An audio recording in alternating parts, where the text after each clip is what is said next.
Here. You have a quorum. We also have Mr. Brooks. Outstanding. Joel, would you lead us in the pledge? Pledge allegiance to the flag of the United States of America and to the republic for which it stands, one nation, under God, indivisible, with liberty and justice for all. First thing on the agenda is the approval of minutes, February 6, 2018. Probably moved in second. Any discussion? All in favor signify by a voice vote of aye. Aye. Opposed? Motion carries. Next on the agenda is the minutes from February 20th, 2018. Motion. Second. Probably moved in second. Any discussion? All in favor signify by a voice vote of aye. Aye. Opposed? Motion carries. First thing under old business is an update for the courthouse delivery team, White, Gilbane, and Farnsworth.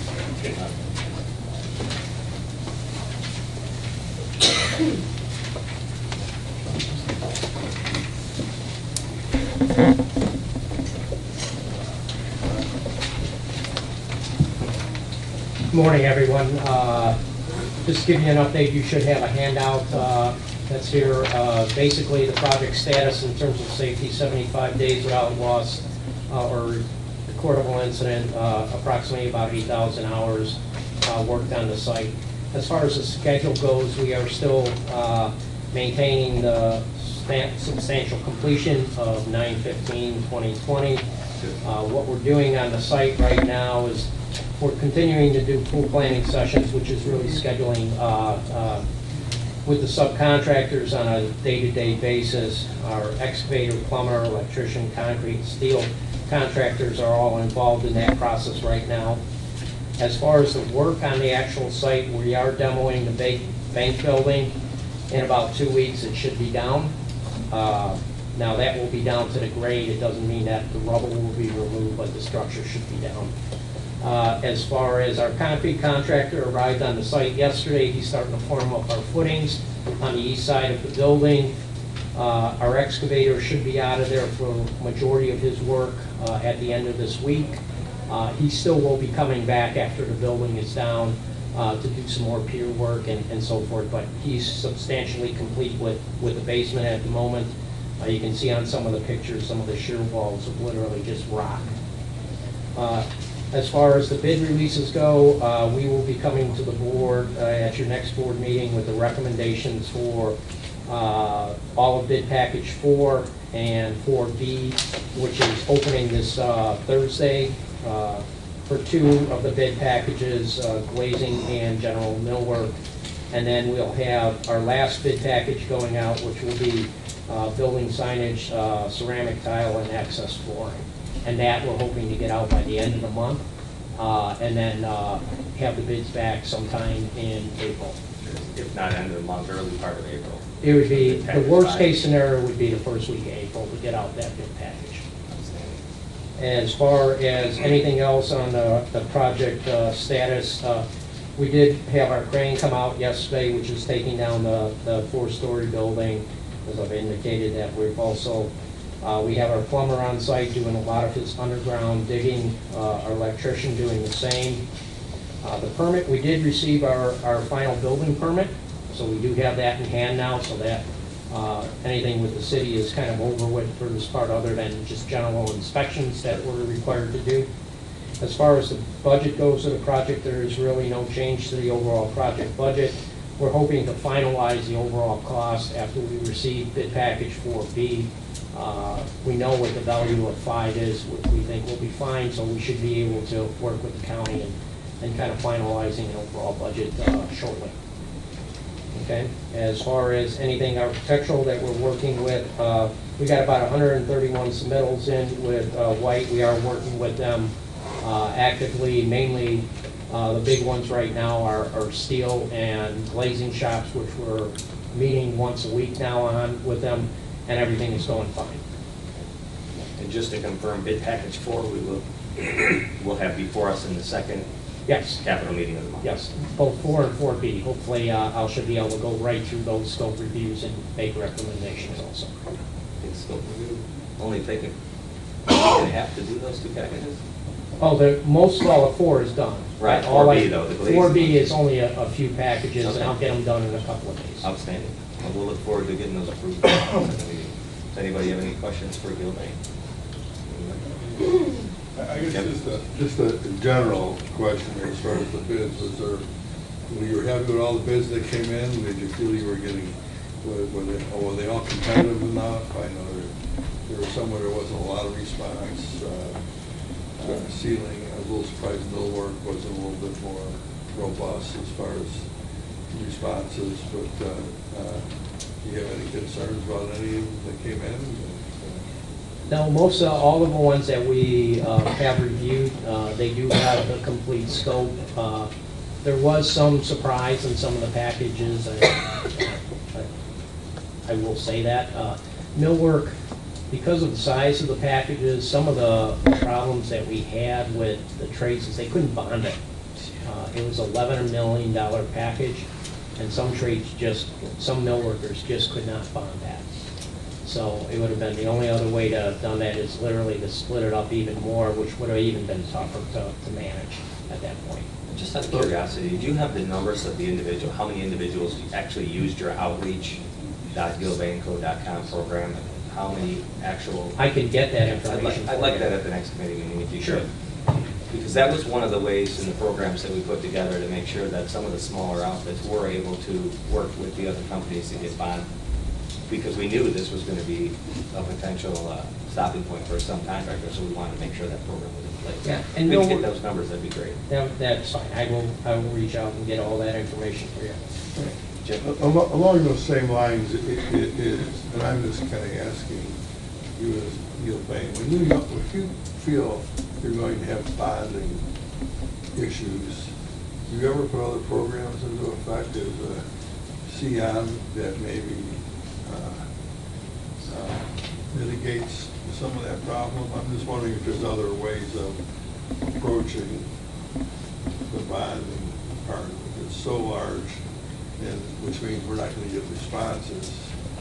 If it's strictly because of bonding, I don't know how we review that. I know we need bonding, but I'm also concerned that we're not going to be as good as competitive bidding. Even if there was other ways to mitigate the bonding, maybe there would be more savings in the more competitive bids, and it would be giving some relief somehow on bonding. And I don't know. I'm just kind of throwing that out. If I may, I'd like to respond to that. I think that a couple of steps have been taken to offset that condition where a smaller, perhaps locally based contractor, trade contractor wants to bid on the work. There are 2 bonds, okay, required, right? One is a bid bond, and one is the performance bond. The performance bond has been addressed with respect to the smaller trade contractors within the CSIP that this committee, the Contractor Controlled Insurance Program, CSIP, that was enacted as part of this project. So the performance bond requirement is almost automatic for any of the trade contractors, big or small, that are awarded a contract. Okay. The bid bond, however, is typically sought, and it's by law has to be submitted. That's 10% of the bid or a bond that you get from bonding company. And we really don't have control over that, and haven't felt that bid bond really has been very problematic. I may be wrong. Typically, it is not. Usually, you'll see more problems or difficulty in obtaining performance bonds for larger or for the smaller trade contractor. So, and on top of that, I'd like to also mention that we have taken some of the larger trades and we have split them up into smaller packages. If you recall, the electrical, for for example, we do an electrical-based building package, and then we do an electrical build-out package. So that was split in two. That was done precisely for that reason. And as a result, we did get a Will County-based trade contractor with a substantial contract for that electrical work and as part of the non-base building or the interior build-out.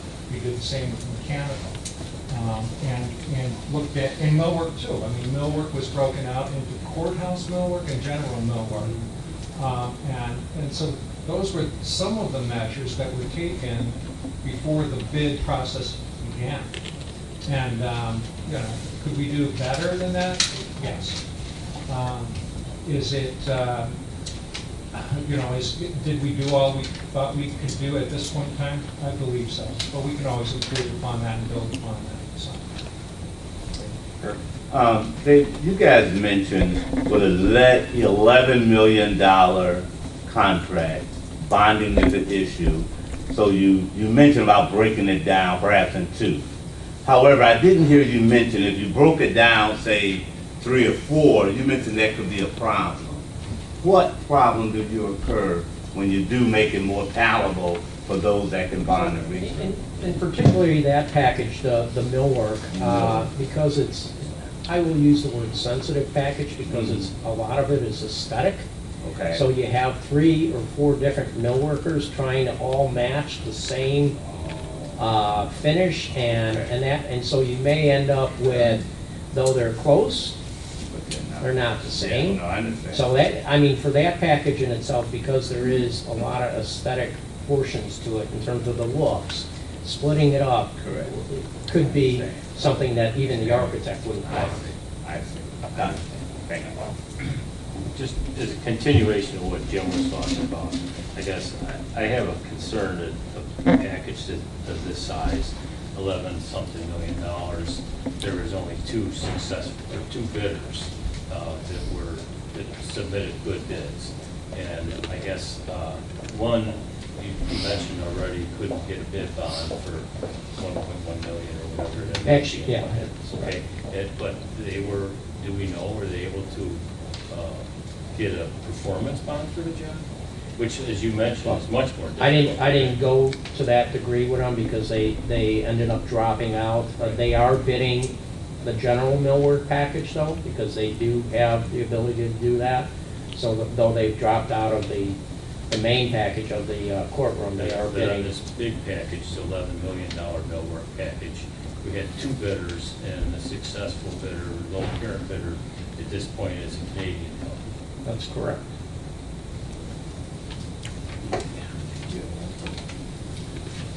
No. Well, you know, the only other thing I might mention is, because a bid bond is required by law, it's a state statute that requires the bid bond. And it could be a bid bond issued by an insurance company, it doesn't have to be a cash bond, correct? That's correct. And how long do we hold on to that bond? That bid bond, is it once they're a successful bidder Once the contract is awarded by this committee. and it's released? Are there any other questions for Lou? The only thing I was going to say was just that it was unfortunate because the millwork house that did all the estimations for it, they couldn't come off after that amount. I mean, they really didn't know the final numbers, what was going to be in the package, so unfortunate. Jason? We've got a pretty light update. As Dave said, you know, we're really focused in right now on submittals. Steel is critical, you know, critical path item, so we're really hot and heavy on steel submittals as well as glazing. Curtain wall is a big one, and I think we got a pretty good system going so far in terms of trying to get ahead of some of these things by having meetings with the trades and the fabricators to try to, you know, rather than them putting together a submittal that's a little bit off or shop drawing that's not quite there, you know, being as proactive as we can to really expedite that. So that's a big focus, and then just helping out with bid scope reviews as well for this last package, and we're ready to look at package 4B as those come in. One other, I guess, sort of ancillary item I just wanted to let everyone know. We have decided to submit your project for an AIA, which is the American Institute of Architects Justice Facilities Review Award. Many times that's done after a project is completed, but we had a good discussion with our team. We feel like your project has a lot going for it in terms of the award submittal. I think it's going to have a great impact on the downtown Joliet area. Just a real great story in terms of improving the quality, the operations, and all that for the courthouse. So we've made a decision to submit your project for an award. I don't want to get anyone's hopes up yet. We'll have to see how it goes. It's a lot of competition. It's a national award program, but I just wanted to let you know. We'll keep you posted on how that progresses. Great. Any questions for Mike? Dave? Do you have a question? I would like Jason to do an update on the LEED certification in this project as well. Yeah, we're Just slightly different approach, right? in terms of the lead. Yeah. Yeah. So the way the program, I mean, sometimes when you go for the lead submittal, you wait until the job is completely finished to submit all of your credits for review.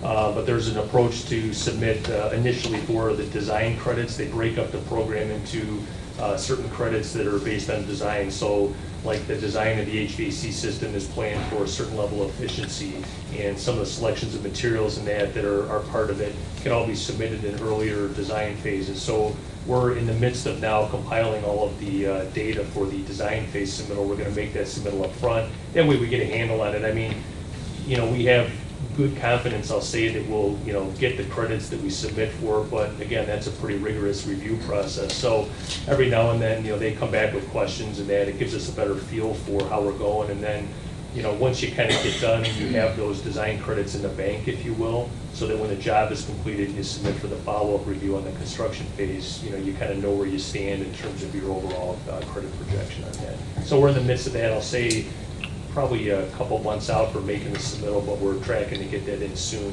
while we're still in construction. Farnsworth? Yeah, absolutely, Jim. We talked, Jason, as far as solar and wind energy generation, we don't have anything really in this plan, correct? No, we don't. When we were talking about, I guess what I'll say, sort of those more advanced strategies in that, one that we did look at was rainwater harvesting for irrigation. And we took an alternate bid on that, but we did not pursue, wind or solar on this project. The reason I bring it up, we did talk to our solid waste, our energy folks here, and talked about there potentially is money in our solid waste funds. I say solid waste, that includes all the green energy initiatives and so forth, that maybe there was some funding to look at maybe some solar or wind generation. Remember we having that conversation? Yeah. So I'm just wondering if there should still be a little further discussion of it, can we incorporate some of the alternative energy sources or not, and see what resources are available through our solid waste program. We give grants to other entities, they give grants to the county too. So I'm just wondering if we should do something like that. I see Sam doing backflips. Yeah, that's what I- Go ahead, Mike. Yeah, that's what I was saying, we should get Sam involved, so maybe she can also guide too on some of the rebates, what would help us. Anthony, if you know these folks, do you know who guys live in? Yep. Yep. Yeah. So, I guess I just don't want to let that slip by without at least having some discussion or looking at some potential possibilities or initiatives that maybe we could. Well, Okay, my hand up. yeah, early on, I think there was just a concern whether the budget could support something that would add, but I think, in light of the fact that, things have trended in a good direction, I think, on budget, there's a potential for that. Wind, I don't know so much on this site, but solar, I would say, and timing's probably right there on it because, we're in the midst of steel shop drawing review. We'd be looking at something probably on the high roof of the building, and there is a structural impact, but, if it's your desire, I think that's something we could try to take a quick look at and see what the potential might be. We'll take a look at it. Sam, what do you think? I was just gonna Come on up.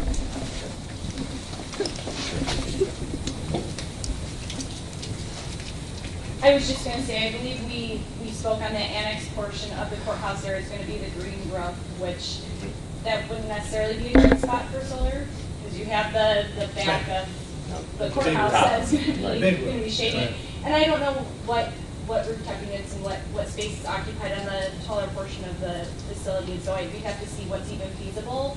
Because if the system's too small, the economics might not be there, but that's something we can. Well, something we could explore. Explore, yes. Then we took a file look at. Okay. Thank you. Thank you.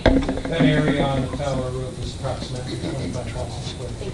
25,000. Yeah, roughly, it's pretty clean because all the mechanicals are inside of the penthouse. It's about 6/10 of an acre. Yeah. Do you have anything to talk about? The only thing I have from a commissioning perspective is we are currently reviewing equipment, singles and shop drawings in parallel with White, so we'll continue to do that. Part of that, though, is sharing our comments and getting feedback from Joel and his team on some of the major components, such as chillers, boilers, just to make sure they don't have issues with some of the equipment that's selected. So that's the bulk of our work at the moment. Any questions? I will say one thing, I'd like some help with the media just to get some more information out. I know we have Facebook, we have it up on the website. On the 7th, which is tomorrow, Jefferson Street will be closed between 9 and 4 for the demolition on the north side of the building. As you can see, One lane. just one lane? Yeah, I thought there- Okay. not one the lane. whole street. All right. So if we could get that information out there, that's important. I know in your district, we've got to make sure that. I just won't go that way. Do you have a time? That's the point. ETA? 9 a.m. to 4 p.m. No, I mean for like the actual, like, blow it up. We're not blowing it up. Scratch that for the record.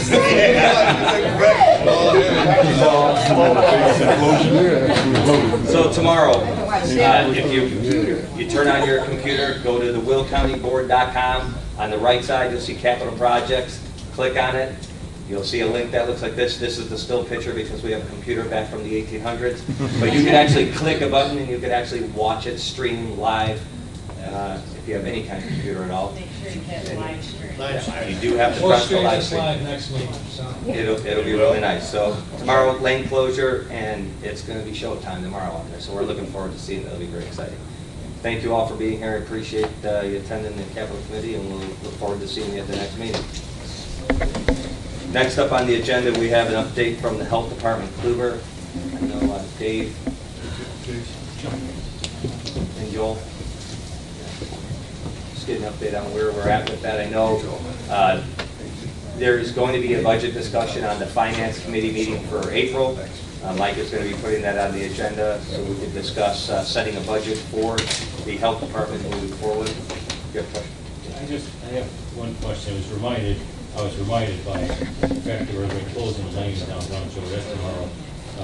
We had talked about getting the city manager to come to our meeting, so there was some coordination between us and the city, and I don't see anybody here.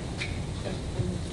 You want to send them an email? Just, I don't know, that was a concern of one of the board members. Okay, I'm saying that. Okay. Thank you. All right. Dave? As you know, we have reviewed the program produced for the health, we're talking about the health department project. This committee was presented with a presentation by Kluber on the program for the new health department facility. This committee has also directed or provided direction to issue a new solicitation for the design phase of the work. That RFQ is prepared and we're ready to proceed with it. Okay. Aside from that, nothing more to report at this time. Okay. Kluber have anything that they'd like to add?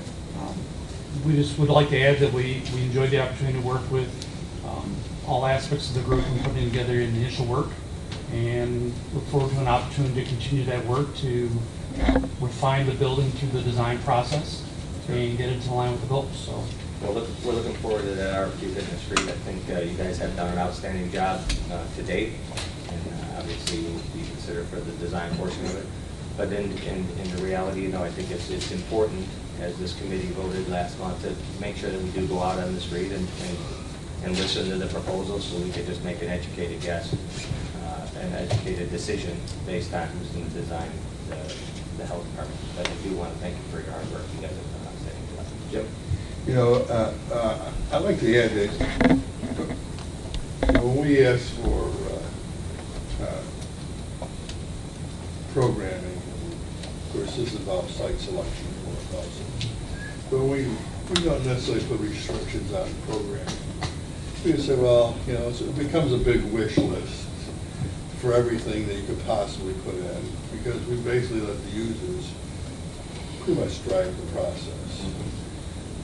And they'll put everything in that they could possibly wish for, they tend to put in.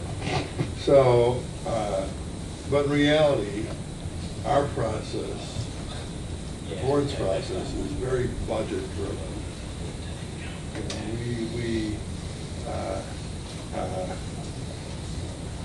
I can't tell you the amount of times, Jason's left yet, but I can't tell you the number of times Jason said, you can't build that for that. I go, well, what can we get?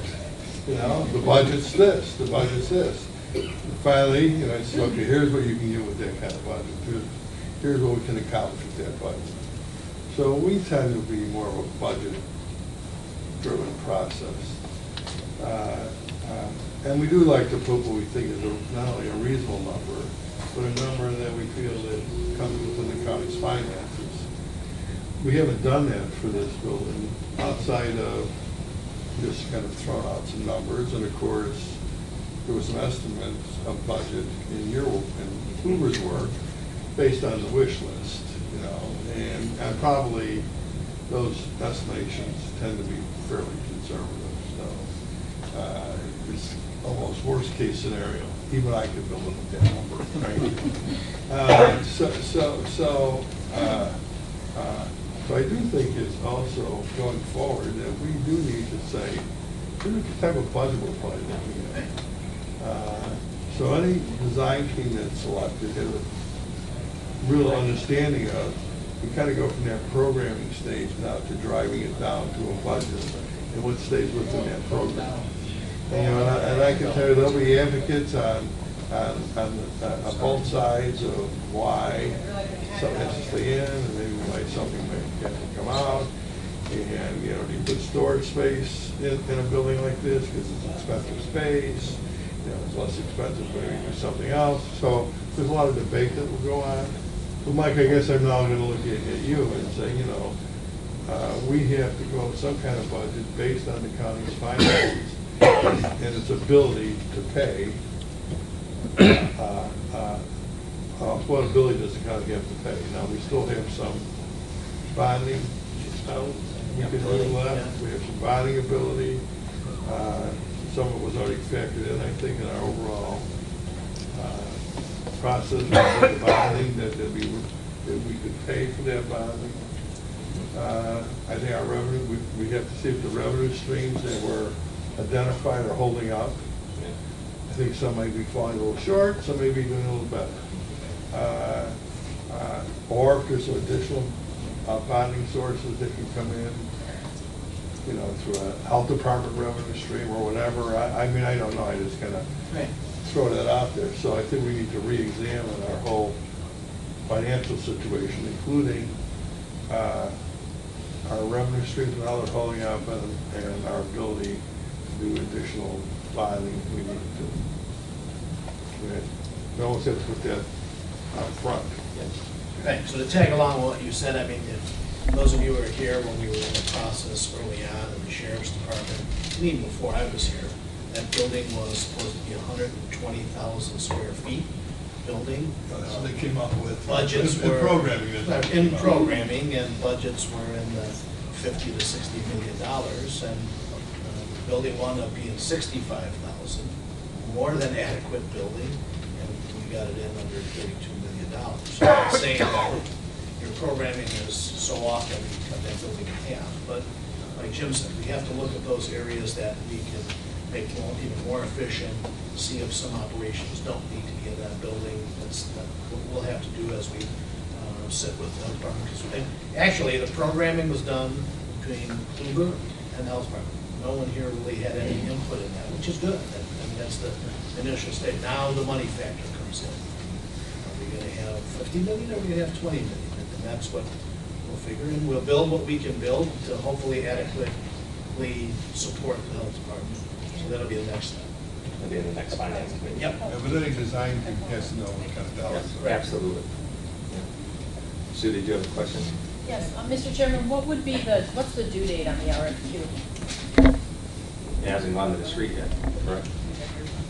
One of the things that I wanted to include in the RFQ is the project budget amount set by. So then we would have to put the RFQ after next month, after next month's finance committee. And then the process from there is we would review the package, the individuals that submit, and then we would break it down. We would have another committee that we would put together. We'd have representatives from the health department, representatives from the Capitol, representatives from the county, and we would sit down in the executive's office. We would sit down and then actually listen to the presentations, and we'd make the decision. And once it's awarded, then we would grant the executive's office the ability to negotiate the contract with the design team, and then we're off to the races. Okay, so it'd go out on the street mid to late April, and then we typically have like a 30-day time frame for it to be responded to. Is that correct, Dave? Yes. About 30 days? And Okay, then so we will have a meeting that we'll draw them down, and then we'll do a final interview process on the ones that are selected, and then we'll, let the executive's office negotiate that contract. So if you're trying to figure out the time frame. Just, yeah, loose time frame. I think 60 days from now, it's going to look a whole lot different than it does right now for you. Thank you. Yep, no problem. Are there any other questions for Louis? All right, thank you. So as far as other old business, anyone have any other old business or new business you'd like to discuss? I know we continue to move forward with the design on the animal control facility. Do we have any update at all on that? Yeah, sure. We're going to need to take a construction team and see a lot of faces out there. That one don't get recorded. Yeah, just real quick, our team's been working with Joel and the folks from Animal Control to just kind of work through that. We refined the program, and then we've been looking at a couple different options for layout for the building, different arrangements on the site. Just like you were just saying, budget driven, so we've been really focused in on trying to get the program and the layout of the building tied to, a realistic budget. I think we're getting real close on that. I'm not going to say we're there yet, but I think we've had really good dialogue about, how can we get the most efficiency out of the building, make it so that it works functionally, it's planned for, for good long-term use of the building, but still be a, budget conscious building. So I think we're getting really close, and probably within the next couple weeks or so here, we'll have that all sorted out and be ready to keep moving Where forward. are we at with the design of the water line that has to be run down 50 to the site work? Yeah, that's underway. Okay. So we're going to try to move that forward. I know we talked about trying to, accelerate that project, maybe even get that construction work started ahead of the rest of the work. I Yes. think there's a good possibility to make that happen. The other thing we're looking at pretty closely too is just trying to, that site is tight. I think you guys remember that in terms of buildable area. We talked about that at the meeting a couple months back. Really trying to fine tune the strategy around stormwater detention out there, so we can minimize the footprint that's taken up by stormwater detention. That allows us more latitude just to have some flexibility for the building and the pavement and parking and all that to fit out more effectively on the site. So we're continuing to work through that to just maximize use of that site. Has engineering determined that the EMA building is that's a potential site or location? Yes, to follow up a little bit on that, we actually working with Scott Creech on ways to do a hydrology study for the wetlands there, so that we can maybe maximize the existing detention area there by just raising that a little higher, then we don't have to build those other detention ponds. But then to follow your question, yeah, we are looking at that would open up a little more land usage potentially for a dashed future building footprint. So when the committee had some time to Look forward to seeing that. Thank you. Any questions? All right, thank you very much. No more other old business, new business? Okay. Good. If I may, I'd just like to say that the specialty vehicle / equipment building / radio lab project is tracking on schedule. Garage? We just call it the garage. It's a very big garage and a very nice garage. All right. And it's tracking on schedule, and we're nearing, completion within the next 60 days, substantial within the next 60 days or so. So just wanted to make a mention of that. Thank you. Next is public comment. We do have 2 individuals signed up for public comment. Anybody after these 2 individuals is welcome to speak. You'll be called upon.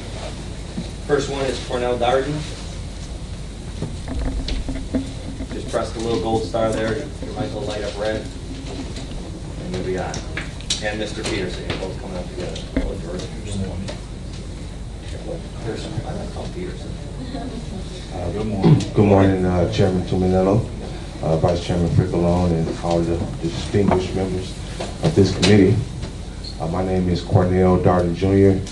I am a board member of the Illinois Black Chamber of Commerce. I'm also a member of the National Black Chamber of Commerce. And I'm also the chairman of our local African American Business Association, Joliet. What I wanted to talk about today is minority participation. Minority participation is a very important issue to the black community, and I think it should be an important issue to the entire community. Minority participation helps minorities participate in the economic process of our community, and I think that's a very important thing. Participation goals are what we're asking for, a resolution at the county level to help us ensure minority participation. Before this meeting started, we pledged allegiance to the Republic, and I always get chills anytime I hear the national anthem or I pledge allegiance to the Republic. And there's always so much talk about democracy, and it always makes me wonder, why do we call our great nation a democracy so often when we pledge allegiance to the Republic? So I investigated that issue a while ago, and I found out that in a democracy, a majority rules, and a majority can easily trump the individual rights of a minority. And as a minority, that struck a chord with me. And I realized that in this great country of ours, in this great county of ours, having a republic guarantees individual rights. In a republic, there's a constitution, and that constitution guarantees the individual rights of a minority, that they will not be trampled on by a mere majority. And that makes me wonder how we've come to a point in 2018 where minority participation isn't a goal of ours. It isn't something that we're thinking about. This courthouse is just one issue. It's not the biggest issue. We signed a PLA agreement with the unions, and we did not think about minority participation beforehand. Now, of course, we don't want to, come in at the end of a project and, try to enforce that. We want something in place so that anytime there's procurement in the county, that we have minority goals in place, that minorities are at the table. Usually I find that we are not at the table, we're usually on the dinner plate. And we want to ensure that that doesn't happen. When I think about this great county, I think about the great people that make up this county. Minorities play a huge role there. There's no discrimination in paying taxes. Minorities are taxpayers, but we've been left out of opportunities to participate. When it comes to paying taxes, it always makes me think of the Boston Tea Party. No taxation without representation. and for minorities in this community, minority business owners, minority contractors, to not be able to participate, but be forced to pay taxes. You know, my new slogan is no taxation without participation. Thank you. Thank you. George? Good morning, Mr. Chairman, distinguished members of the board. I want to start off by telling a story, something that I watched on LinkedIn the other day, and a gentleman came in, he purchased 5 donuts. They were running a special, 5 donuts for $3. And he, well, that's the same price as 3. So he grabbed all 5 and he went over to proceed and sit down at a table to read his paper while he enjoyed the donuts. Another gentleman came over and sat down at the table with him and directly across from him. And he heard a rustling all of a sudden. Well, the man had reached in and grabbed a donut out of the bag and started eating it. Now, the gentleman reading the paper, he was a little taken aback by this gentleman that just reached in and took one of the donuts out of the bag, without asking or without conversation. So then he reached over and grabbed one of the donuts out of the bag just to make sure. He goes, well, no big deal. There's 5 of them in there. I only planned on eating 3. I don't mind. A few minutes later, the gentleman sitting across from the table reached into the bag and grabbed another donut out. And now the gentleman reading the paper goes, okay, this is getting a little ridiculous. He, again, gives me a little slight nod, but he just took another donut out of the bag. So aggressively, he reached in and grabs another donut out of the bag. And the gentleman across the table is just kind of looking at him. There's a little bit of a stare contest going on. At the end of it, all of a sudden, the gentleman across the table stood up. He started gathering his bags, and he's getting ready to walk out. As he's walking out, he reaches into the bag to pull out the last donut. And now this really infuriated the young man sitting there reading the paper. The nerve, the audacity of this gentleman to take the very last donut. But what the gentleman did, he broke the donut in half and offered him the other half. As he's staring up there looking at him, trying to make the decision whether or not he should accept that donut or not, he came to the realization, all right, I'm going to take it. It's no big deal. I still got as much as I really wanted. The gentleman left. The other gentleman reading the paper heard his flight is being called, so he starts folding up the paper and gathering up his bag and his jacket. As he lifted his jacket, he found his bag of donuts under his jacket. He didn't even realize that the bag that he was reaching into actually belonged to the gentleman across the table. In this scenario, I have seen a lot of folks coming in and out of the community I have worked very hard in. I've fought on multiple fronts for multiple organizations. I've served this country in the United States Navy, and I've taken the pledge to protect and defend the U.S. Constitution more times than probably most people have ever thought about doing it. I've been shot at, I've been stabbed, and I don't care because I know what that flag and what this great republic represents. I've held elected office and took that same oath once again, and I also took this state of Illinois oath at the same time. Within the Illinois and within the U.S. Constitution, there are provisions there to ensure that all citizens, U.S. citizens' rights are actually upheld. And one of the things I look at when I come to board meetings and I'm asking the folks that we've helped to get elected into these positions, what are we doing to make sure that we're making sure that all citizens are being properly represented, that we're looking out for the U.S. Constitution, that we're looking out for the state constitution, and we're actually standing up to the principles, morals, and values that we hold dear. And that is making sure that everyone that is paying taxes has a stakehold in that bag of donuts. As we pay our taxes, and I've been a small business owner here in Will County. I've worked for a larger company now that purchased my business, and we function right here in Will County, one of our locations. And I talk about all the time how the taxes are getting ready to hit us again, because I'm partially in trucking. We move a lot of product across the highways across here. And one of the issues that are getting ready to come up is turning I-80 and I-55 into a tollway. And I think about that every time we have to put more money on the credit card to pay those tolls. And I look at the capital funds that are coming in for the roadway projects. And I ask myself, with all the black Americans living in Will County, how many of them are actually participating in a lot of the removal of the debris or the construction or the purchasing of any of the projects that come up? I'm not always looking for Title VI of the U.S. Constitution to be the guideline for those that we've elected. A lot of times I'm looking for the right thing to be done by those we've elected into office. To understand that, well, the state also has a provision that was signed into law by Governor Rauner will possibly help alleviate some of the issues when we're looking at the bonding issues on some of the projects I was listening to earlier. But if you don't have conversations with every stakeholder within the community, a lot of that information is missed.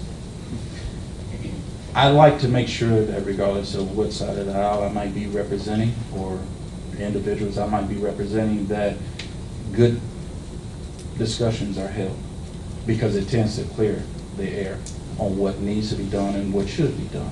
And we all know sometimes that's not always the same. In this case, I believe that there were no federal funds utilized in the building of the courthouse, and that's understandable. But what I do understand is that there are federal funds that are used throughout this county for multiple projects.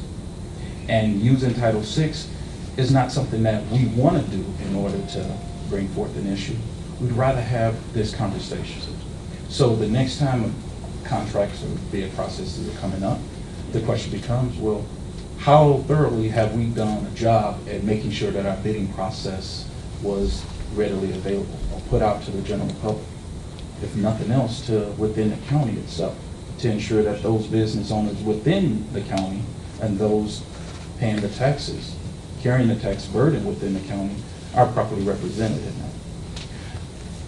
The bidding process, and I know government, I don't like government punch. It sucks. The regulations, the time, the effort that you good people put in on a regular basis. For just this exact reason. Because we tend to want to get behind a bunch of rules and regulations, and that tends to stifle conversation. And if you stifle conversation, you can't build relationships. And we all know that in the business community, what helps grow your business are those relationships. So it's who do you know in the construction field? Who do you know in the procurement department for tiles? Or who do you know that handles light bulbs or the solar panels that you gentlemen and ladies are talking about this morning? If you're not building a relationship with everybody that has a stakeholder within your county, within your jurisdiction, I can't help but ask the question, what are we doing? You know, I'd like to respond and say a couple things, but I'd like you to sit right there. I know public comment's not really typically a back and forth. Sure.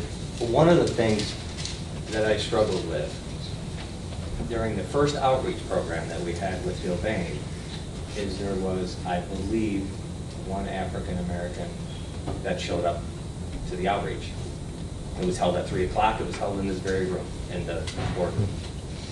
I walked up to Ms. Winfrey after the meeting and I said, well, I'm very disappointed in the representation in the with minorities at this outreach.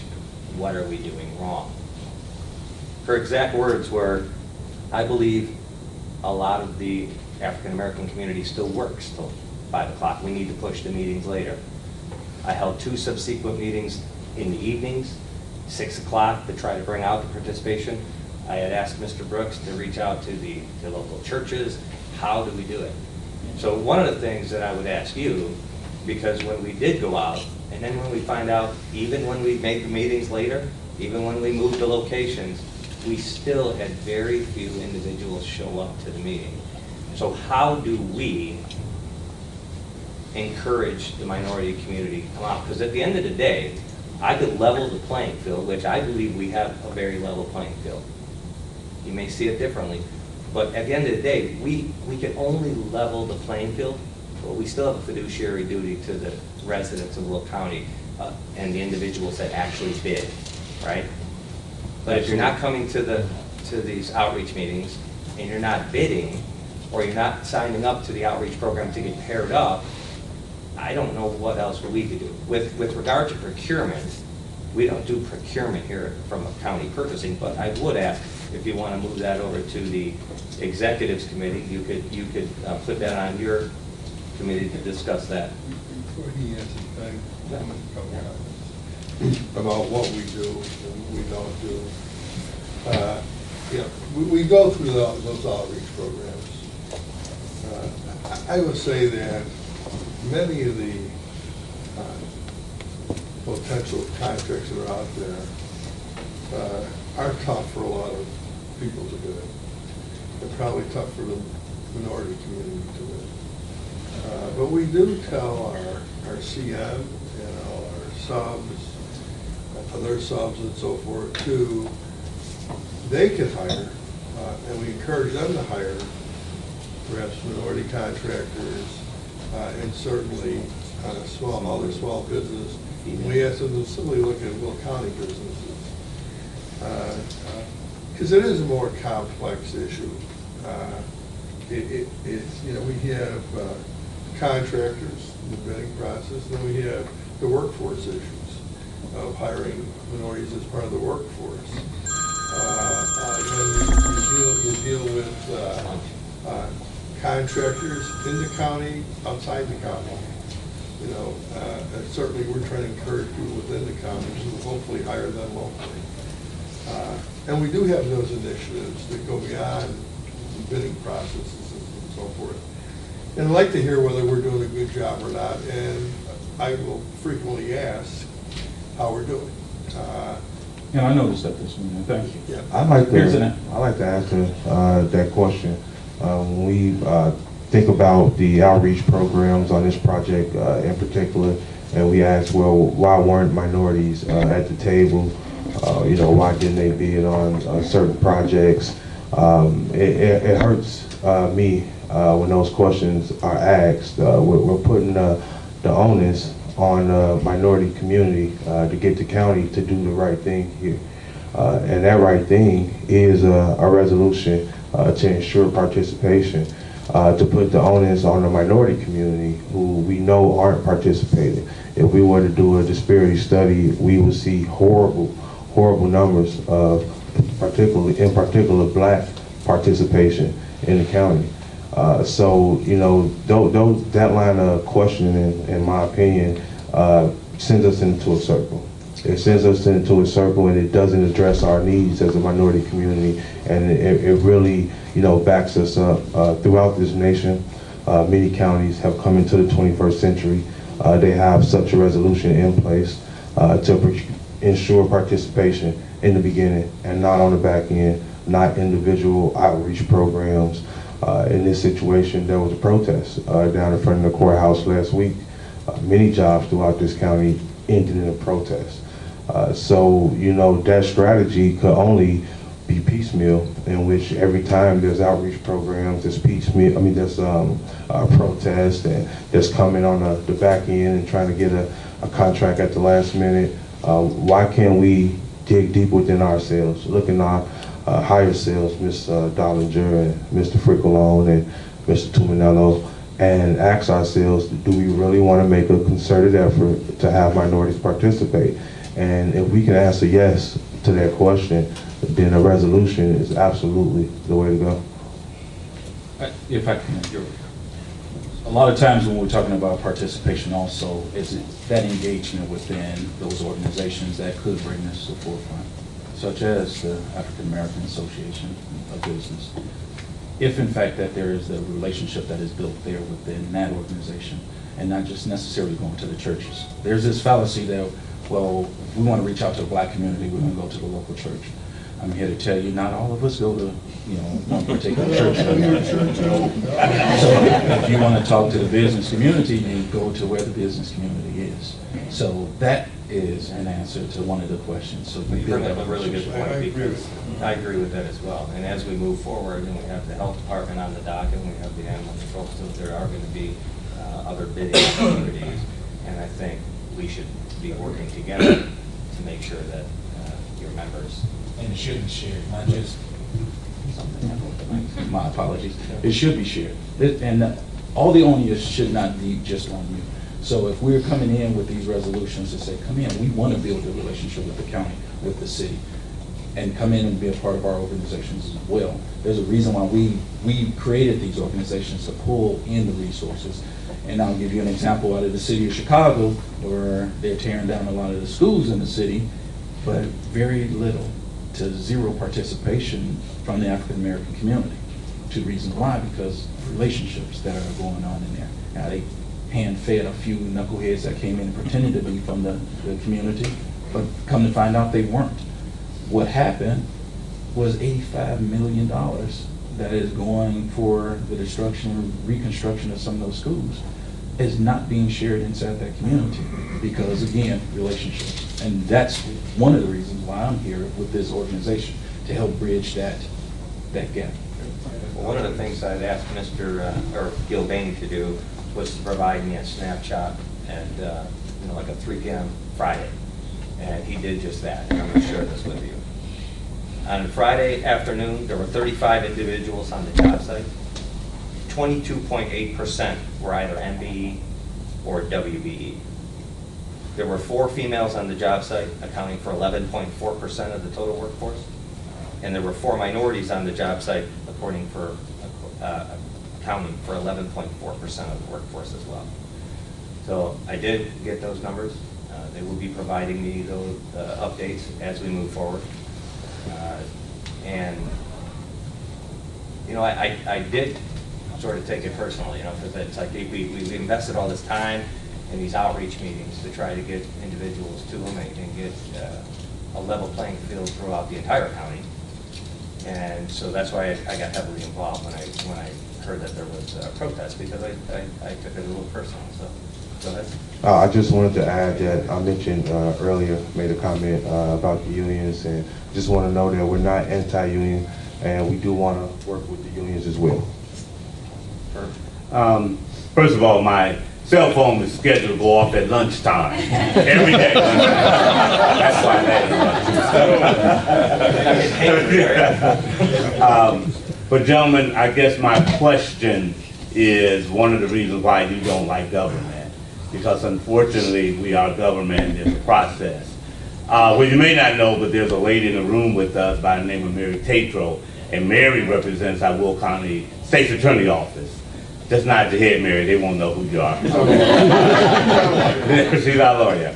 And I guess my question for you, gentlemen, would be to her. You mentioned a resolution. We also have in place a PLA, which is an agreement. And I guess, Mary, my question would be the reason why these gentlemen came here today. I don't think they just came for a song and a dance, because I could provide that if that's what you wanted. And you do offer so well. Thank you. But I guess my question is why they came here. And they mentioned a resolution. There is a PLA in place. How would that affect, or is a resolution even? Well, I'd have to see what is in their resolution. Okay. I think that everyone is probably aware that quotas are not legal. So hard quotas aren't an option, but that doesn't mean goals and objectives can't be set. They just can't be hard quotas. I like to respond to the concept that quotas aren't legal. When you're dealing with a protected class of individuals, there are situations in which that protected class can have some type of intense scrutiny on their behalf. We've seen that with Governor Rauner passing an executive order to release the shelter market contract. Are any of you aware of that? The shelter market contracts are over $1 billion in state funds that only minority businesses can bid on. So to talk about a quota or a set aside being illegal, I don't think we quite understand the issue at hand when it comes to minority participation. I think, saying that a quota is illegal is really disparaging, our needs and what we're trying to do. That shelter market contract, the first one was released last year, I believe, and a minority firm from our organization actually received the benefit of that. To say that something like that is illegal, it's really disparaging to our efforts. I believe our county board takes advice from our state's attorney, and again, if she's able to look at your resolution, I think the county board would most definitely want to look at that. I know that they do follow case law, and there is present case law out there. There's a Cook County case, but maybe that's different from your resolution, but we'd be open to look at anything. We'll work with you, I think. I think the resolution, if they do submit a resolution, it probably should be submitted to the executive committee, though not. I think this is the wrong committee for a policy like that to be put in place. And let me also say that, you know, we're interested in the larger community at large, but we're interested in the Will County community and promoting stuff within Will County. And you want to rush aside some of our other initiatives a little bit. But where you have the most impact is making sure our workforce is properly hired. That we're making sure that we're getting a piece of the pie to everyone where we can. And when it comes to contracting and contractors, it becomes a much more, it becomes a fairly narrow field. I mean, it's like, well, let's talk about bid bonds. By the way, the public process is a process, I think, of exclusion, not inclusion. Because of the requirements that are made, many people are just squeezed out. You know, I mean, the wealthiest and the most well-off contractors can even consider bidding these jobs. You know, we break these packages down as far as we can. While also sometimes there's union issues, you know, which I prefer not to get into, but, you know, that we have those issues. All I'm saying is, look, we make a certain effort of inclusion where we can and best we can.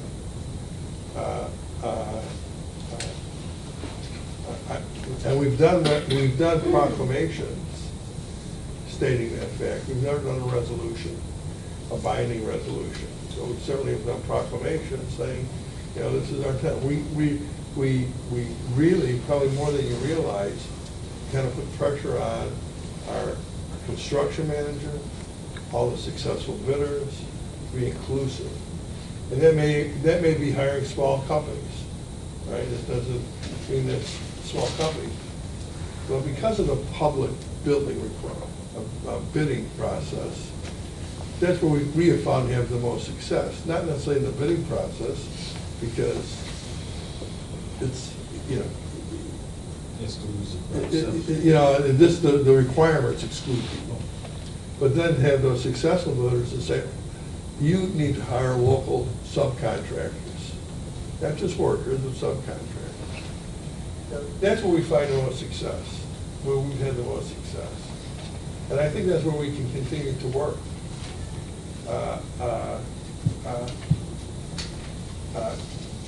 I know we have to go, but that's how I have to go. We're already a half hour late.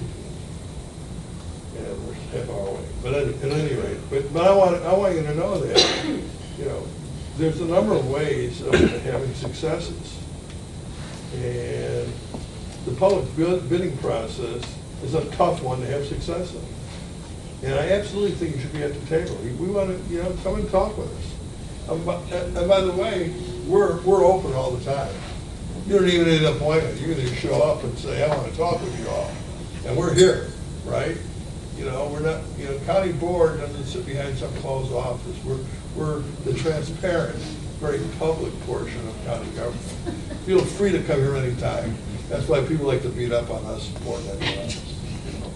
But we get used to that too. So I'm encouraging you to continue a dialogue with us. Let's talk about all the ways we can have successes. And sometimes I think we really open a little Pandora's box here. We need to talk about the different components of or segments of the minority community. Not just women, it's just not blacks, it's just not Hispanics, it's just not Asians. You know, I mean, and with the net group, are they getting it out of shape? I mean, that's why I say it's a little more complicated sometimes than we want to put out there. But I have to go. But before I go, I wanted to impress on you, we're open all the time. The door is open. Let's continue to work. We'll continue to make it better for more people to participate. I don't know what more I can say except keep coming to talk to us. Let's build that relationship, right? All business is built on what? Relationships, no matter who you are, right? So thanks for coming down. Absolutely. I just wanted to say thank you for coming out and coming here, taking the time to speak to us and put everything out on the table instead of maybe talking to people behind the scenes or the media. Or, you know, I really appreciate starting the conversation, and I'm sure you'll be hearing more from us. Thank you. You're going to submit the resolution for Reagan to the office. There's a gentleman in the back. Come on up, state your name for the record.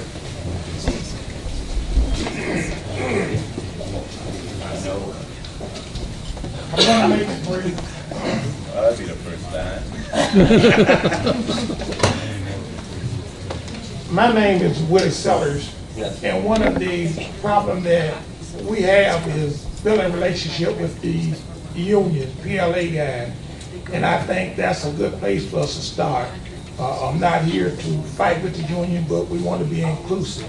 Because I was on the job, and I'm a member of Local 786, and I got ran off the job. So I think we need to try to establish, we got the right union people here today to start some dialogue on how we're going to make this work, you know, our community and their community.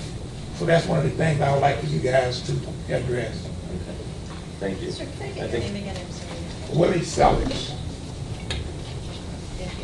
We had a very nice conversation last week, United, and it's one of the, what I don't want is to get into a back and forth here at this meeting. Right. This is, the issue you have is an issue between you and the union, and typically the county doesn't get involved in that process. But you signed the PLA. Right. So you did get involved. Thank you. Thank you, Mr. Sellers. Don, did you? So you want us to speak? Okay. Does anybody else have any public comment? Any? Jane? You have to state your name for the line.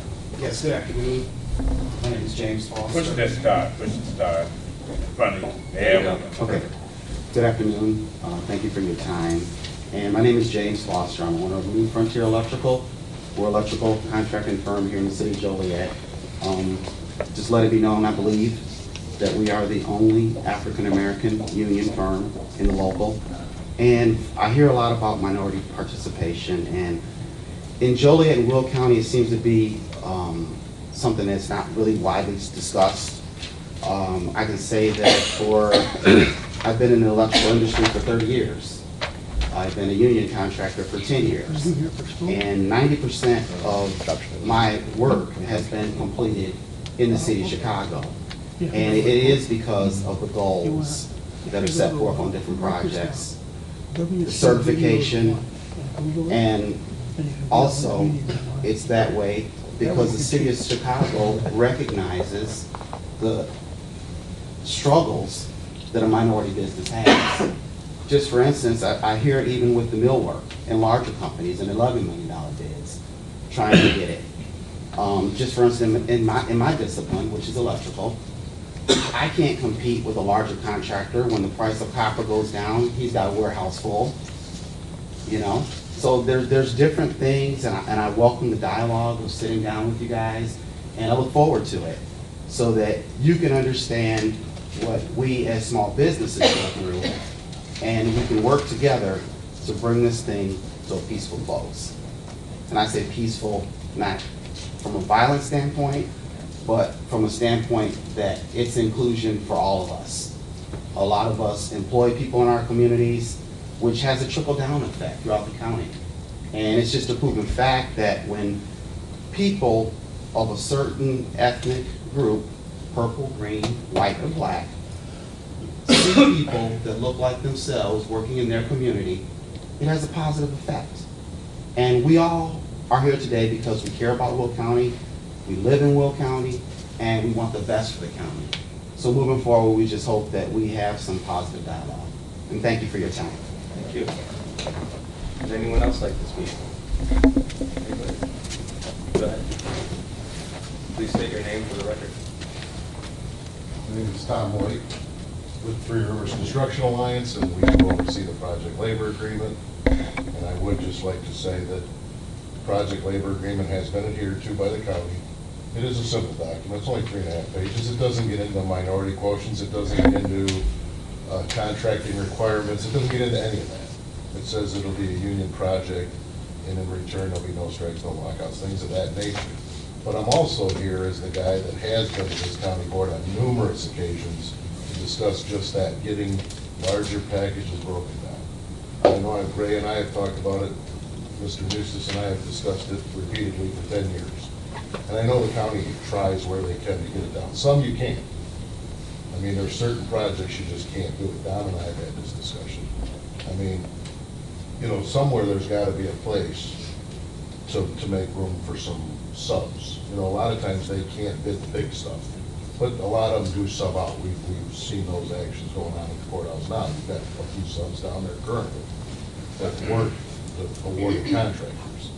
So I think there's a way to find room for everybody. And we knew in a job of this magnitude that there was going to be some issues trying to pare down and break them out. I mean, when you're breaking down bid packages in a $4 million building or a $30 million building, it's completely different than when you're breaking down mechanicals in a $215 million building, right? So I think that's some of the struggles that Gilbane and the county have struggled with trying to break them down even further. Correct. And the only other thing I'll say is we don't care, as Mr. Foster said, if you're black, white, yellow, brown, pink, purple, doesn't matter. If you can comply with the project labor agreement, you know, if you're signatory and live up to your union standards, and you're a low bidder or a subcontractor, you have no problems with me, none whatsoever.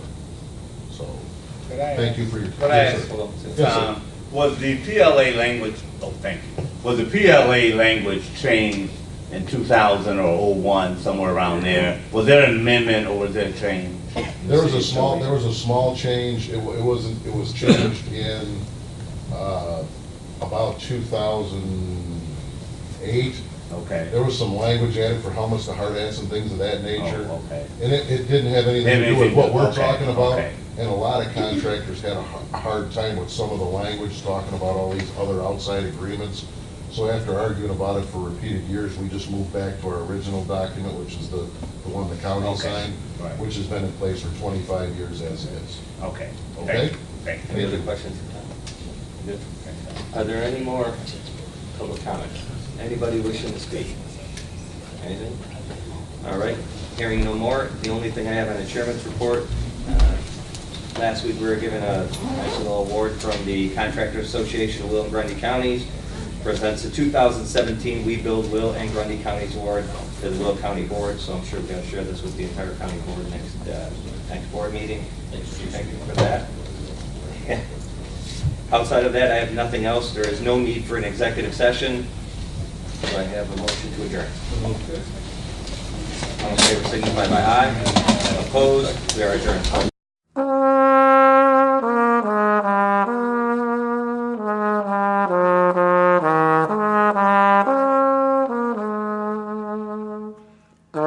We shall meet, but we shall miss him. There will be one vacant chair. We shall linger to caress him while we breathe our evening prayer.